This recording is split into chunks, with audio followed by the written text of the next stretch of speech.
të falenderoj poetin dhe shkrimtarin Frank Pisama për angazhimin e tij dhe për referatin që mbajti këtu. Të falenderoj drejtorin e muzeut, Lilian Gjika, që u bë pjesë aktive e këtij organizimi. Të falenderoj aktivistin Endri Jaufaj, që mbajti një barë shumë të madhe në këtë organizim, gjithashtu edhe zotin Bashim Boçaj.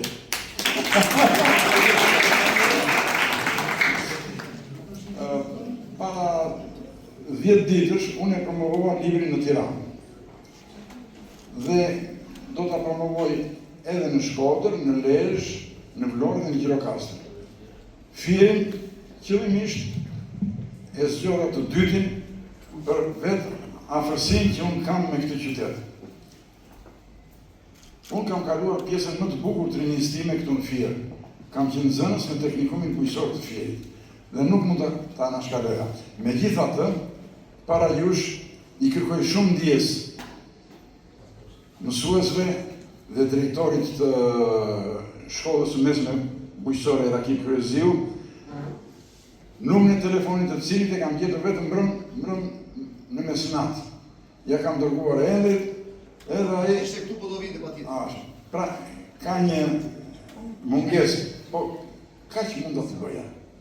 Nuk mund ta bëjmë shumë. Tani, në lidhje me librin, unë jam ndoshta nga të rrallët në Shqipëri që kam jetuar, që kam përjetuar dhe që kam bërë karrierë në të dy sistemet. Kam takuar 6-7 herë në Roxhën, kam folur para tij, kam diskutuar, e kam shoqëruar e kështu me radhë. Deri në vitin 80. Kam takuar me 10 herë me Meçën. Kam biseduar me të, kam raportuar e plot gjëra tjera. Kam punuar 2 muaj rresht përveç hapësirave 20 vjeçare, po 2 muaj rresht me Ramizali. U krijua Këshilli Prezidencial i Shqipërisë dhe të nesërmen e krijimit Ramizi më thiri, bashkë me të ndjerin si Atoze, si ati ishte sekretar i presidiumit Komunit Popullor, edhe më thot, atëre ishte me shoku, të merrem i vesh, më thot, shoku lufter, më thot Ramizi, tani, ai më thoshe mua drejt lufter, po ja që kështu ishte. Unë jam njerëz zakonisht i zënë, ama keni parasysh, ka qenë shkurti i vitit 1991. Kishte vetëm 2 ditë që ishte rrëzuar monumenti i Roxhës në sheshin Skënderbej. Situata ishte e ndezur, gjithandej. Kam menduar thotë që Këshillin Prezidencial ta drejtosh ti. Unë do merrem me punët e partisë në Komitetin Qendror. E papritur për mua, çati thoshte, pastaj në atë kohë ne nuk e kishim akoma kulturën e refuzimit. Do të jemi të hapur e të ndershëm me njëri tjetrin. Kush guxonte nga kuadrot e asaj kohe që ti thoshe jo të parit të vendit, duke menduar pasojat që mund të kishte ai edhe familjarët e tij. Kjo është e vërtetë. Pale pasaj se trimërohen plot njerëz për këto punë. Miri thash dakord, do përpiqem. Bashkë me Sihatin, të tre shkuam dhe tek zyra e Rita Markos. Rita Markos që ishte zëvendës president deri një ditë përpara në mbrëmje. Edhe i thot Sihatin, i thot, Ritën e kam marrë në telefon mbrëmje dhe i kam thënë të mos vinë në zyrë. Në këtë zyrë do rri shoku lufter. Po kur Rita thot. Vemi atje, ama e kam shkruar në libër të zyra e Rita Markos ishte shumë herë më luksoze dhe më e mobiluar se e presidentit të Republikës. Ndonjë atje më prezantuan 3 telefonat që ishin mbi tavolinë, njëri me 4 numra, me të cilin mund të flisim me këto, flisje edhe me shpintimin me atë. Një ishte me 3 numra me të cilin mund të flisje me ministrat dhe me nënpunësit e rangut të lartë, dhe ishte edhe një telefon tjetër me 2 numra. Ai nuk kalonte nga centrali, po ishte me lidhje direkte që e përdorin anëtarët e byros politike kur flisin me njëri tjetrin, kur donin të flisin, nuk guxonin ato të flisin me Enveroshën, por kur i merrta një telefon. Dhe sa për dijenin tuaj, unë kam qenë një në zyrë në një zonë kryeministri, kur e mori Enveroshën në telefon, u ngrit me në karrike, u ngrit urdhëroi shoferin edhe foli në këmbë. Ky ka qenë realiteti i asaj kohe.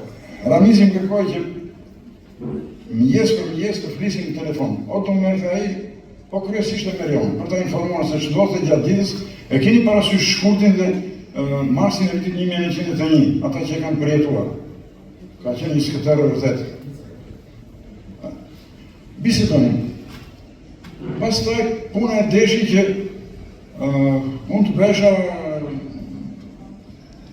deputeti kuvendit në 4 herë, të merrja pjesë në qeverit e ndryshme të pas 1990-s dhe kam akumuluar një përvojë të thoshja të veçantë dhe të jashtëzakonshme në tërë kjo histori marrëdhënish.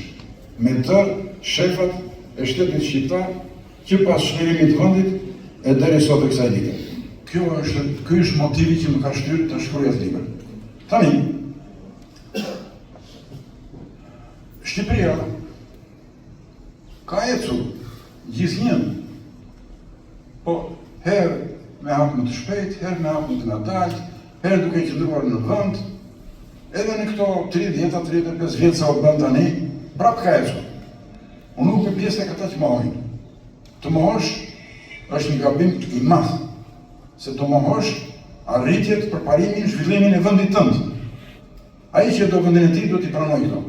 Por kjo nuk do të thotë që të pranojmë çdo gjë që na jepet dhe na serviret nga strukturat qeverisë. Shqipëria, atë janë një tjetër gjë. Janë sublime. Qeverisja është tjetër gjë. Dhe tani, mund të shtroj një pyetje këtu. Pse bëjnë zgjedhje njëherë në 4 vjet?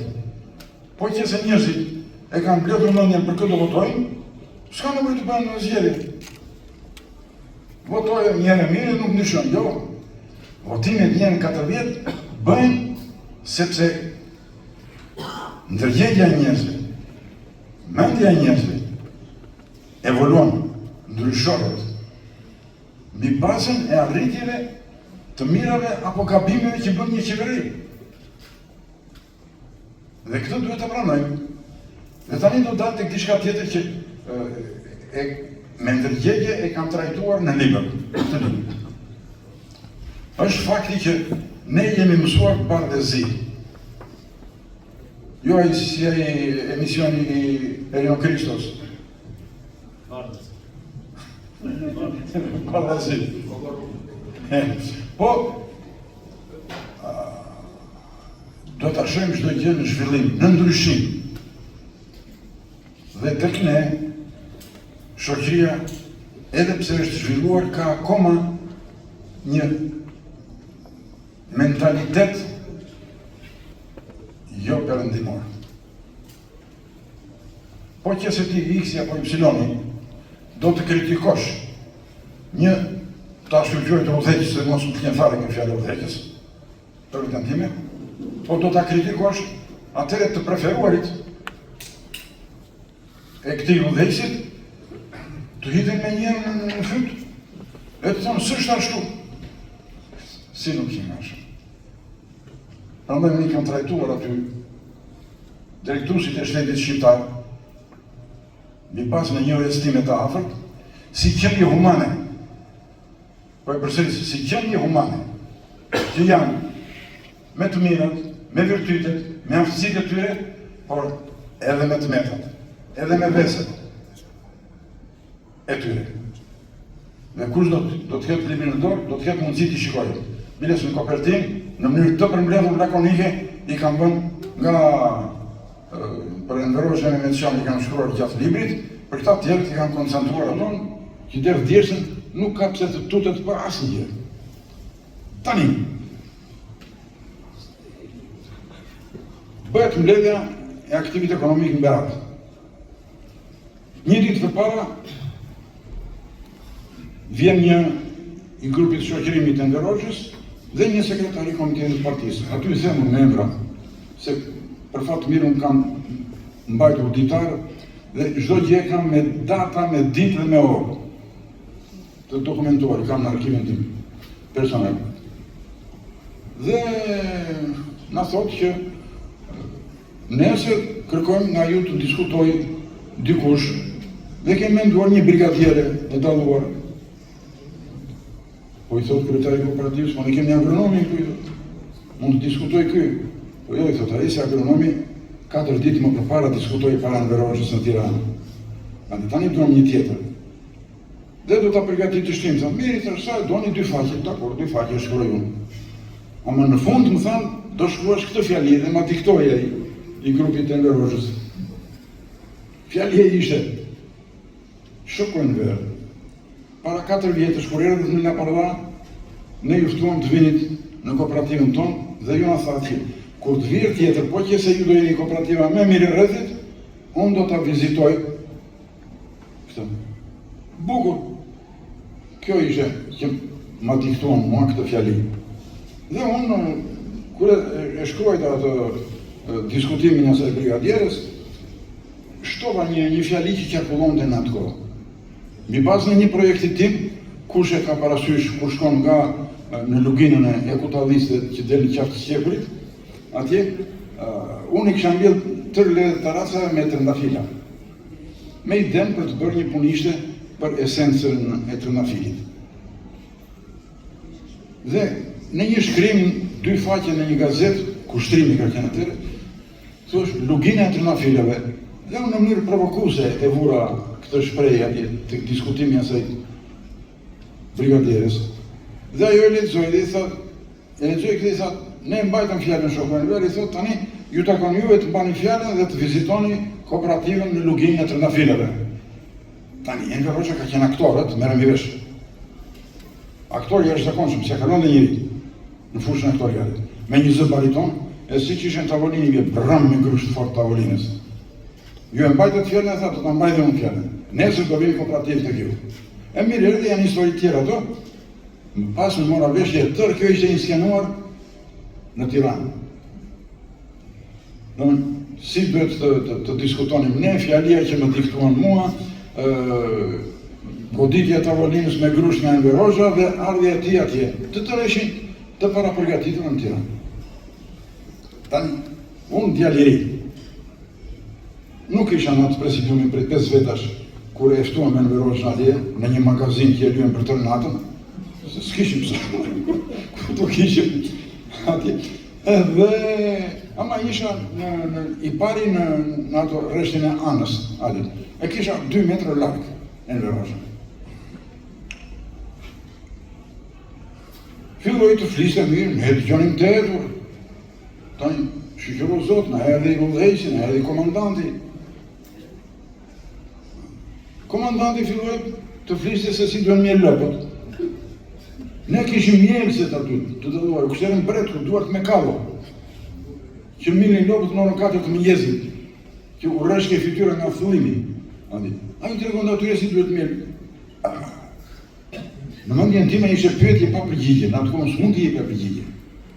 Mëtej, u kthye duke më parë mua në dritë syrit, se e takuam më përpara, u prezentuam prape ku do vinde, filloi të fliste për vlerat e Majdanozit. Tani dreqe e mori, unë agronom, dhe nuk kam qenë student i keq, të merrem i vesh. E kultivoja Majdanozit, e qonim tufa në berat që e shisnin. Ai më mëson dhe mua vlerat e Majdanozit. Tani, që mund të mendoj një djalë i ri? Kush mund të ma thotë këtë? Batuta e Xhabravës. Hajde baba të tregojarët. Ja kjo është. Ama, pyeti pa përgjigje këto në atë kohë. Nuk mund ta imagjinon. Dhe më tej kështu vazhdon. Zhgënjimi. Shkall. Dhe gjeshta vjen fundi pastaj që një zhgënjimi plot. E deri tek vajza e tij që me avion Boeing 747, avioni do shkonte nga Parizi në Beograd. Ai Sullo, ka qenë Sullo Gradesi, prenotoi komplet klasin e parë, një 15-16 vende sa kishte avioni, dhe vajza e Enver Hoxhës me një shkurt të madhe 10-12, ndoshta më shumë veta, shoqërus, të sigurisë, mjek, familjar, erdhën aty. Devijoi rrugën avioni, ul atje. Tani dreqi e mori. Janë mira gra në Shqipëri. Nëna tona, motra tona, vajza tona, që lindin në për maternitetet e Shqipërisë, dhe një pjesë e madhe në fshat lindin në shtëpi. Pse u dashka kjo të diferencohet në këtë nivel, në këtë farfeje? Pra, nuk mund të rri mendja një njeriu normal pa u zhgënjyer. Pra, ky ka qenë evoluimi i ndërgjegjjes time sociale dhe politike. Unë sigurisht s'kam qenë vetëm, kanë qenë mira, intelektual të tjerë që kanë mësuar këtë zhgënjim.